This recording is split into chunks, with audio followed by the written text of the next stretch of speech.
The league has lost, as we've talked about, $40 million even this year now. After Caitlin Clark's rookie season, the WNBA suffers an enormous playoff loss of $40 million, causing instability. Concluded, I genuinely can't express how happy I am about this crash and burn moment for the WNBA. After Caitlin Clark's first season, the league reached its zenith and was making billions of dollars, but as soon as she was eliminated from the playoffs, losing millions of dollars, the league abruptly went into a coma, and to be honest, this defeat was well-earned. What entitled players in the WNBA just can't seem to understand is, you get what you put in, and right now, you are getting exactly what you deserve. All season, you have complained about Caitlin Clark. I mean, Caitlin bears the weight of the entire league, fills arenas, sells out jerseys like candy, and all she receives in return are racial accusations and a salary that most likely wouldn't cover they had a golden goose after a month of coffee runs. But they chose to serve it with a side of disdain. Wait, do you realize how terrible this loss is? Don't worry, I've prepared all the figures for you. We have thoroughly covered that they've lost $50 million, a season, or they were expected to lose $50 million as a league this year. Reports are it's $40 million, not 50, that they're in the red. The WNBA lost an incredible $40 million overnight when Caitlin Clark packed up her bags and said goodbye. Yes, millions of people took a moment to process the fact that one player had left, and let's not even discuss the ratings, which plummeted by more than 50%. Caitlin Clark wasn't just a player. She was the driving force behind the WNBA, which gave everyone who believed it was finally going to be the next great thing a harsh reality check. Tumbling off a precipice. All that negativity, it has come back to haunt you, as ticket prices for the WNBA playoffs are damn near being given away for free. And the arenas, yes, those were ghost towns. Do you recall how, during Caitlin's first season, the stadiums were packed like it was some sort of Beyoncé concert? Well, that's no longer the case after she left. It's crazy to consider how, just the year before, fans were swarming in, breaking records left and right, and Caitlin's team drew an absurd 34,715 fans, setting a record that hadn't been surpassed since 2001. However, the moment she left, the excitement vanished more quickly than a dut at a police convention. The 6th seed, and in front of the 16th sellout this year. Here's a look at the total attendance, and the Fever are going to be over 200,000 higher than the next highest total attendance in league history. Clarkonomics, my friend, Clarkonomics. WNBA goods sales increased by a staggering 61% during Caitlin's rookie season, when everyone was sporting Clark jerseys. That's not just a blip, though. It's a huge launch, and those sales increased even more when Caitlin revealed she was going to Europe. The WNBA seemed to have lost more than just a player. They also lost the goose producing those golden eggs. The arenas were deserted, the crowds vanished, and hit-the-floor dealers, advertisers, and everyone else were left frantically trying to understand what had happened. Drew an audience of 929,000, ESPN announced, which is 50% less than the Fever's Game 1 against the Sun. But in all honesty, Caitlin wasn't only scoring points, she was also making money for the league. She was the one who made the WNBA a cash cow, selling out arenas, breaking attendance records, and selling jerseys quicker than hotcakes. Caitlin's social media engagement was off the charts with nearly 2 billion views, a fourfold increase from the previous year. She made women's basketball the thing to watch like it was the Super Bowl every time she took the court, and all of a sudden, people who had probably never even seen a WNBA game were glued to their TVs. A little bit of Angel Reese when she played Caitlin Clark, but everybody else playing in 4,000, 5,000 seat arenas until Caitlin Clark came in. Yeah, viewership was up. Yes, they signed a new TV deal, which is going to pump $2 billion into the league, but they're still projected to lose money. And when Caitlin joined the league, the WNBA finally began to experience genuine earnings, bringing in millions from ticket sales, sponsorships, and television deals.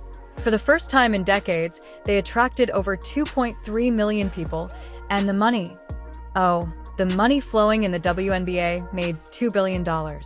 Not only did Caitlin play the game, but she also altered it, turning the WNBA into a lucrative enterprise with record-breaking performance the league had never even imagined. After Clark drew a WNBA record 1.84 million viewers to her first playoff game against the Connecticut Sun on September 22nd while competing with an NFL Sunday, she followed it up with another record audience of 2.54 million viewers for Game 2.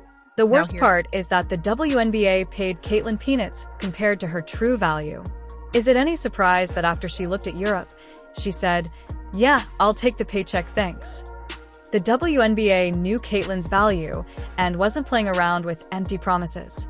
Instead of treating her as the league's future, they played her down like she was just another player while critics and rivals were too busy making baseless accusations of racism. All season, you have complained about Caitlin Clark.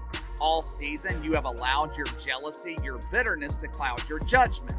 All season, you have allowed your emotions to take over, which got in the way of what could have been an unbelievable year that set the foundation for the future of the WNBA. The league was too busy chasing after rumors and avoiding accusations of racism, which were mostly sparked by players like Angel Ree and Alyssa Thomas. Angel always won for stirring the pot and went after Clark's fans, accusing them of being racially disrespectful to give Caitlin her flowers. They had a superstar in the making, but instead of celebrating her ascent to fame, they got lost in a fog of drama and nonsense. I can never remember any male athlete ever entering into new league and being treated like this. To me, what's interesting about what's going on right now is none of her teammates are standing up for her, because I don't think they like her either, because they don't like the fact that she's white and straight. She's actually the minority here, and she's being treated unfairly based on this. I discussed making a mess where none was necessary. Rather than using Caitlin's extraordinary talent, the league allowed the entire season to devolve into a political circus because the media couldn't stop talking about it, and the commotion made Caitlin's highlight reel season into some strange off. Court feuds seemed to be too preoccupied with drama that shouldn't have existed in the first place to see that she was shattering records and lighting up arenas. It's just so crazy because the growth that Caitlin has brought to the game, the sheer amount of money that she's making these teams, people are having to move their venues when she comes to play, and she's getting paid like $75,000 a year. She should be one of the top paid players in the world just for the sheer numbers that she's bringing. And if that wasn't enough of a slap in the face, Caitlin wasn't even getting paid what she was worth. This is the player who's responsible for a 48% increase in attendance, nearly 10,000 fans per game, and she's getting peanuts compared to her impact. Her games were packed, her name-branded merchandise was selling like ice on a hot day, and her sales were up 61% from the previous year.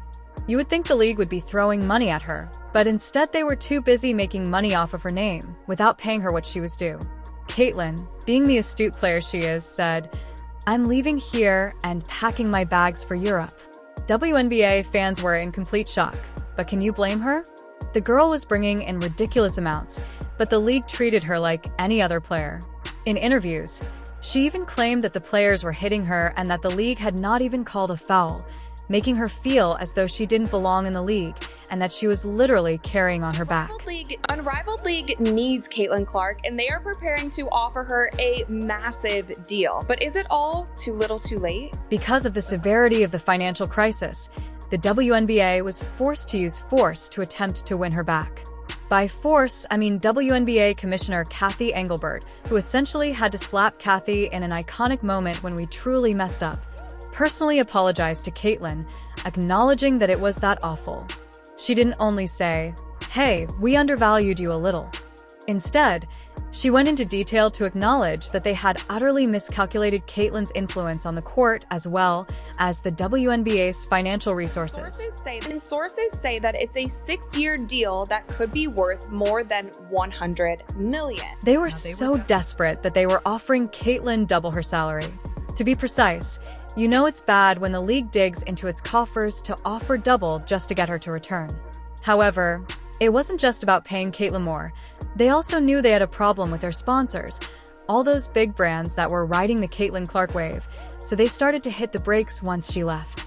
They try to play it off as though it was all about making things more exciting, but let's be honest, it was a Hail Mary to get Caitlyn's attention. They changed the finals from a best-of-5 to a best-of-7 series in an attempt to make the WNBA feel more like the NBA's big shiny brother. We have some breaking news that I want to bring to the table.